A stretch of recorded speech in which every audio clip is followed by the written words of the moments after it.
கர்த்தருக்கு பிரியமானவர்களே, நாம் ஒரு காரியத்திற்காக அனுதினமும் ஜெபிக்க வேண்டும் என்று ஆண்டவர் விரும்புகிறார்.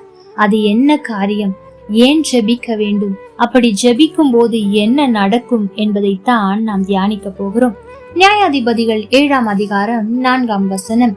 கர்த்தர் கிதியோனை நோக்கி, ஜனங்கள் இன்னும் அதிகம், அவர்களை தண்ணீர் அண்டைக்கு இறங்கி போக பண்ணு, அங்கே அவர்களை பரீட்சித்து காட்டுவேன், உன்னோடே கூட வரலாம் என்று நான் யாரை குறிக்கிறேனோ அவன் உன்னோடு கூட வர கடவன், உன்னோடு கூட வரலாகாது என்று நான் யாரை குறிக்கிறேனோ அவன் உன்னோடு கூட வராதிருக்க கடவன் என்றார். எனக்கு பிரியமான தெய்வ பிள்ளைகளே, இந்த காரியம் நம்முடைய வாழ்க்கையில் மிகவும் அவசியம். ஏனென்றால் அநேக நேரத்தில் நாம் கூட வருகிறவர்கள் தான் நம்முடைய வாழ்க்கையின் ஆசீர்வாதத்திற்கும் இழப்பிற்கும் காரணமாயிருக்கிறார்கள். ஆகவே இந்த காரியத்திற்காய் நான் ஜெபிக்க வேண்டும். இந்த இடத்தில் ஆண்டவர் சொல்லுகிறார், கிதியோன் சில ஜனங்களோடு கூட யுத்தம் பண்ணும்படியாய் போகிறார். அப்பொழுது ஆண்டவர் சொல்லுகிறார், இவ்வளவு பேரை நீ அழைத்து கொண்டு போவாயானால் சில பேர் சில காரியத்தை பேசுவார்கள், சில பேர் நன்மையாக பேசினாலும் பல பேர் இல்லை முடியாது, இவர்களை ஜெயிக்க முடியாது என்று பேசுவார்கள். அது உன்னை சோர்ந்து போக பண்ணும். அது மாத்திரமல்ல, இவ்வளவு பேராய் போய் நீங்கள் ஜெயிப்பீர்கள் என்று சொன்னால் என்னுடைய வல்லமை உங்களுக்கு புரியாமல் போய்விடும்.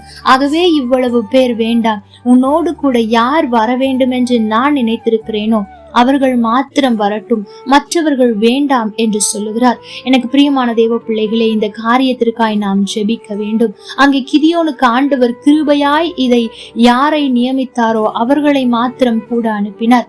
நாமும் இதற்காய் தினமும் ஜெபிக்க வேண்டும். ஆண்டவரே, இன்றைக்கு நான் இந்த உலகத்திற்குள்ளாய் கடந்து போகிறேன், வேலையில், பிரயாணத்தில் என்று அநேகரை சந்திக்க நேரும், அநேகருடன் பயணிக்க நேரிடும். அப்படிப்பட்ட நேரத்தில் நீர் யாரை என்னோடு கூட வர நியமித்திருக்கிறீரோ அவர்களை மாத்திரம் என்னோடு கூட அனுப்பும், மற்றவர்கள் எனக்கு வேண்டாம் என்று சொல்லி நாம் ஜெபிக்க வேண்டும்.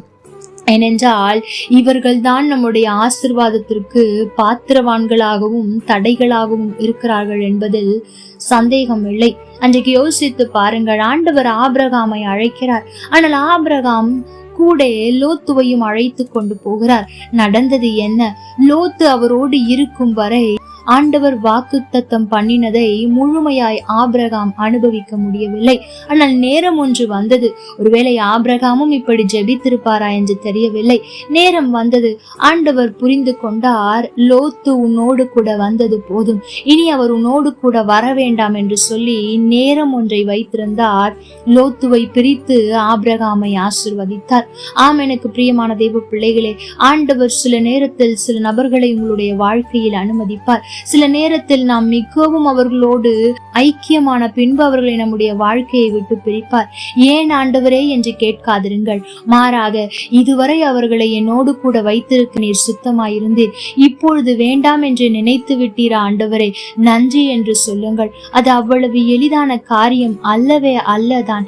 ஆனால் இதை நாம் மிகவும் கவனமாய் கற்றுக்கொள்ள வேண்டும் என்று ஆண்டவர் விரும்புகிறார். அன்றைக்கு யோசித்து பாருங்கள், ஆண்டவர் மோசேயை தான் அழைக்கிறார். ஆனால் அவன் சொல்லுகிறான், ஆண்டவரே எனக்கு நாவு சரியில்லை, அப்படி இப்படி என்று சாக்குகளை சொன்னவுடன் ஆண்டவர் சொல்லுகிறார், சரி உன்னுடைய அண்ணன் ஆரோனை அழைத்து கொண்டு போ என்று சொல்லுகிறார். ஆரோன் சில இடத்தில் அவனுக்கு இருந்தாலும் இஸ்ரவேல் ஜனங்கள் பாவம் பண்ணுவதற்கும் அவர்களை நடத்தி கொண்டு வந்த தெய்வத்தை விட்டுவிட்டு ஒரு கன்றுக்குட்டியை உருவாக்கினதும் இந்த ஆரோன் தான். யோசித்து பாருங்கள், ஆண்டவர் சொன்ன போதே, மோசே நான் வருகிறேன் ஆண்டவரே, நீர் என்னை எப்படி நடத்துகிறீரோ நடத்தும், என்னோடு கூட வேறு யாரும் வேண்டாம், ஒருவேளை என்னோடு கூட யாராவது வர வேண்டும் என்று நீ நினைத்திருந்தால் அனுப்பும் என்று இந்த ஜெபத்தை ஞானமாய் செய்திருப்பார் என்று சொன்னால் ஆண்டவர் ஆரோனை அனுப்பாமல் இருந்திருக்கலாம், அல்லது ஒரு சில காலத்திற்கு மாத்திரம் அவரோடு கூட வைத்திருந்திருக்கலாம். ஆனால் அந்த ஜெபத்தை அவன் செய்ய தவறினான். இஸ்ரவேல் ஜனங்கள் வழி தப்பி போகவும் ஆண்டவரை விட்டு அந்நிய தெய்வங்களை பின்பற்றுவதற்கும் அவன் காரணமாய் மாறிவிட்டான். ஆகவே எனக்கு பிரியமான தெய்வ பிள்ளைகளே, சில நேரத்தில் நாம் தான் ஆண்டவரிடத்தில் அடம் பிடித்து கேட்போம், இல்லை ஆண்டவரே இந்த மனிதரை மட்டும் என்னுடைய வாழ்க்கையிலிருந்து எடுக்காதிரும் என்று நாம் கேட்போம். சில நேரத்தில் ஆண்டவரும் அதை கொடுத்து விடுவார். ஆனால் அதனுடைய விளைவுகளை நாம் தான் சந்தித்து ஆக வேண்டும். ஆகவே ஜாக்கிரதையாயிருங்கள். ஆண்டவர் ஒரு சிலரை அனுமதிக்கிறாரா? சேர்த்து கொள்ளுங்கள். சில நேரத்தில் நம்மை விட்டு பிரிக்கிறாரா, பரவாயில்லை, நன்றி சொல்லி பாருங்கள். அப்படி இருக்கும் போது நாம் பயந்து கொண்டிருக்கிற காரியத்தில் கூட நாம் ஜெயம் எடுக்க முடியும். இங்க கிதியோன் அந்த மீதியானியரோடு போய் யுத்தம் செய்ய பயந்து கொண்டிருக்கிறான். வெறும் 300 பேர் போகிறார்கள். நடந்தது என்னவென்றால் அவன் அங்கே வெற்றியை பெறுகிறதை நாம் பார்க்கிறோம். ஆகவே இந்த நாளில் இந்த காரியத்திற்காய் ஜெபியுங்கள். ஆண்டவரே, நான் ஜெயம் எடுக்க, நான் என்னுடைய வாழ்க்கையை வெற்றியோடு வாழ்ந்து முடிக்க யார் எனக்கு உதவியா இருப்பார்களோ அவர்களை மாத்திரம் அனுப்பும். உம்முடைய அன்பை விட்டோ ஆவிக்குரிய ஜீவியத்தை விட்டோ பிரிக்கிற எந்த நபரும் எனக்கு வேண்டாம் என்று ஜெபித்து பாருங்கள். உங்களுடைய வாழ்க்கை மிகவும் ஆசீர்வாதமாய் இருப்பதை நீங்கள் பார்ப்பீர்கள். கர்த்தர் தாமே உங்களோடு கூட இருந்து உங்களை ஆசீர்வதிப்பாராக. ஆமென். லைக் பண்ணுங்க, ஷேர் பண்ணுங்க, கமெண்ட் பண்ணுங்க.